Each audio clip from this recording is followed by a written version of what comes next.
L'info en continu, c'est sur Europe 1. Punchline, 18h-19h, Thierry Cabane sur CNews et Europe 1. C'est déjà la dernière ligne droite pour votre Punchline Week-end sur Europe 1 sur CNews. Toujours à mes côtés, Noémie Alioua, Véronique Jacquier, Mathieu Hoc, Jean-Marie Le Guen et Johan Usaï. Ça tombe bien, mon cher Johan, parce qu'on va parler politique. Je le disais, vous sentez pas l'air? Il y a un parfum. Il y a un petit parfum, un petit parfum de politique, parce que le moins qu'on puisse dire, c'est que les sorties politiques s'enchaînent.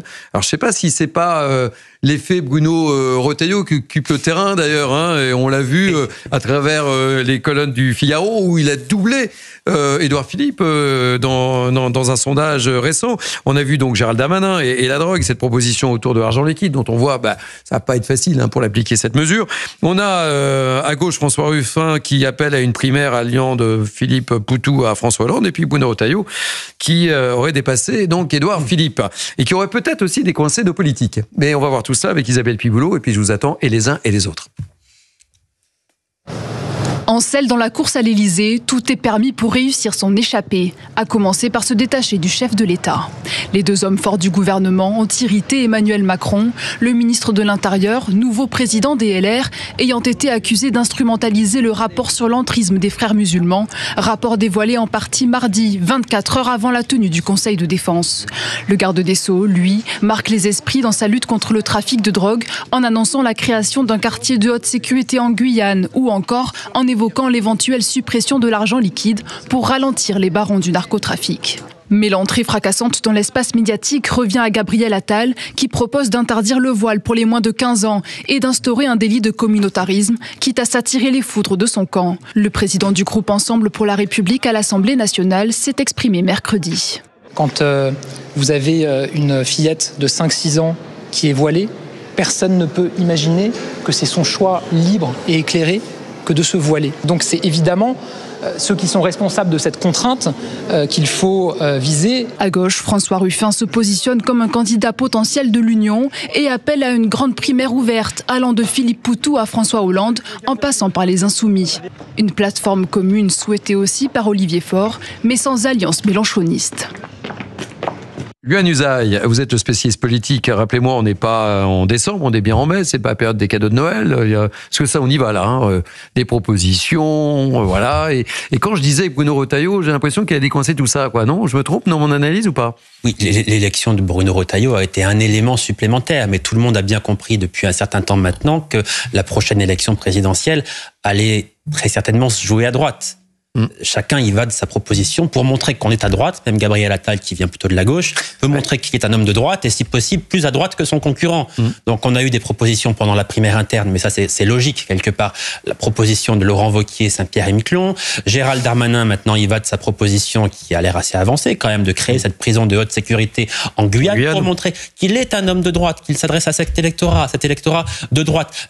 C'est bien de dire qu'on est de droite. Même Édouard Philippe maintenant se met à parler matin, midi et soir du communautarisme. Ouais, et Philippe est lui aussi en train de droitiser sa campagne. L'élection de Bruno Retailleau est venue confirmer effectivement qu'il y avait un désir d'ordre, de sécurité, en tout cas dans les mots pour l'instant, puisque dans les actes, la situation politique actuelle fait qu'il est difficile de mettre en adéquation la parole et les actes. Mais oui, la prochaine présidentielle va se jouer à droite. Tout le monde l'a compris, donc tout le monde est en train de droitiser son discours, quitte à faire des propositions de temps en temps, disons-le, aller un peu absurdes ou en tout cas démago. Ça se tente en tous les cas. Voilà, ça se tente. On dit les choses. Monsieur Le Guen, en tant qu'ancien ministre, quel regard portez-vous sur tout cela? Un petit peu de hauteur? L'analyse est certaine. Il y a une excitation sur le sujet. Je pense que... Vous dites excitation, vous? Oui, enfin bon, ça y est, la course où ceux qui prétendent... D'ailleurs, qui ne prétend pas quand on a un mandat de conseiller général? Je me demande quel est le conseiller général qui ne se sent pas l'idée d'être président de la République aujourd'hui. C'est la maladie de la classe politique française. Je n'en ai rien contre les conseillers généraux qui font très bien leur travail. Pas à dos les conseillers généraux. Non, je cherche pas à me mettre à dos ni aller. Mais enfin, voilà, je voulais dire que n'importe quel cheffaillon de parti se sent pousser des ailes, etc. Bien. Deuxièmement, je crois que chacun comprend que notre pays est dans une situation très compliquée au plan intérieur, au plan économique, au plan financier. Ce qui se passe avec les États-Unis, ce qui se passe avec l'islamisme, ce qui se passe avec la Russie en Europe, tout ça fait que je pense que les Français, à juste titre, se posent des questions, une certaine forme d'inquiétude réelle devant la gravité de la situation, qui est exceptionnelle. Donc, je pense que les rigolos qui font des petites phrases sur le buzz vont se planter grave. Et c'est pas simplement le problème d'être à droite ou d'être à gauche. Tous ceux qui tiennent des propos qui ne sont pas à la hauteur de la situation, à un moment ou à un autre, ils vont passer en deuxième catégorie. Et donc, moi, j'appelle tous les partis, y compris à gauche, et là-dessus, il y a des progrès à faire, c'est le moins qu'on puisse dire, c'est se mettre au niveau de la situation, en termes de propositions, en termes d'incarnation, en termes d'attitude, en termes de la manière dont on parle aux Français, de la manière dont on parle des autres, la manière dont on est capable de rassembler le pays, pas contre les autres, mais avec, etc. On en est là. Et je pense que ceux qui ont ça dans la tête, j'en vois pour l'instant 2, notamment d'ailleurs, qui sont plutôt, à mon sens, qui se dégagent. C'est Retailleau et c'est Édouard Philippe, c'est vrai, qui ont une certaine, par leur personnalité, par leur proposition, par leur attitude, non, mais qui essayent de prendre les choses par le haut. Bon, après, il y en aura d'autres. Il faut qu'il y en ait d'autres. Mais je conseille à ceux qui veulent se hisser dans ce type de compétition de le faire par le haut de gamme et pas par faire des petits buzz ou des petites phrases provocatrices. Allez, je vais entendre tout le monde. Un mot quand même sur l'évolution des popularités. Oui, intéressant là, l'évolution. Oui, ça ne veut pas dire grand-chose, la popularité en politique. Hein. Ce qui compte, alors on le dit pour les auditeurs d'Europe 1 qui n'ont pas le schéma. Vous avez Bruno Retailleau, double Édouard Philippe, on est à 51-48. En termes de popularité, c'est vrai que... En termes de popularité. Et aujourd'hui, Dominique de Villepin est l'homme politique le plus populaire de France, il est à 2% dans les sondages. La popularité n'a jamais fait une élection. C'est vrai, hein. et 2 ans c'est long, hein. Vous le disiez, 2 ans c'est long, il peut se passer beaucoup de choses. Et 2 ans avant l'élection, François Hollande était appelé Monsieur 3%. Donc tout est possible. Hein. Non, mais 2 ans avant l'élection, qu'est-ce qu'on constate? Que d'abord, effectivement, certains se mettent en piste parce que on acte la fin d'un cycle, c'est-à-dire pour beaucoup c'est la fin du macronisme, il ne va plus rien se passer pendant 2 ans, donc évidemment on pense à la... c'est vrai qu'on a vu l'émission sur nos amis, chez nos amis de téléphone Emmanuel Macron, 3 heures pour ne pas dire grand-chose. Hein.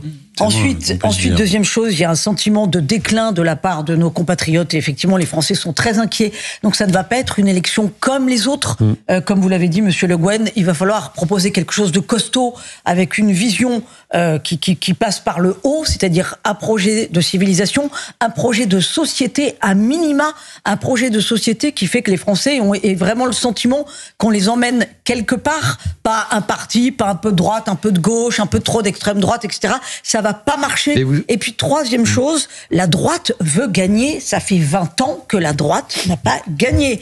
Donc c'est évident que là, le cheval Retailleau plutôt que le cheval Édouard Philippe, vous savez, même si Bruno Retailleau a le vent en poupe en ce moment, et c'est bien logique, 1 an avant l'élection, vous allez voir que tous les candidats de droite vont remettre les compteurs à zéro en disant qui est le mieux placé pour l'emporter, parce que la droite veut gagner et surtout qu'il faudra choisir celui qui est en capacité de rassembler. Alors j'entends ce que vous dites. Le sujet, c'est le vote Rassemblement National. Oui, mais on voit bien la réaction de Marine Le Pen qui voit un vrai danger avec Bruno Retailleau. D'ailleurs, elle n'a pas été tendre lors de son intervention politique. C'était chez qui? Chez les 4 vérités. C'était 4 vérités hein, sur France 2. Effectivement, et on voit bien, elles sont bien de danger. C'est que même s'il y a une dynamique Retailleau et Édouard Philippe, le Rassemblement national se porte extrêmement bien malgré les déboires judiciaires de Marine Le Pen. Mais sauf que, et j'entends ce que vous dites, ma chère Véronique Jacquier, mais ce qui est important aussi, c'est de passer du moment du constat aux actes. Et ça, c'est important parce que les Français sont dans l'attente. Et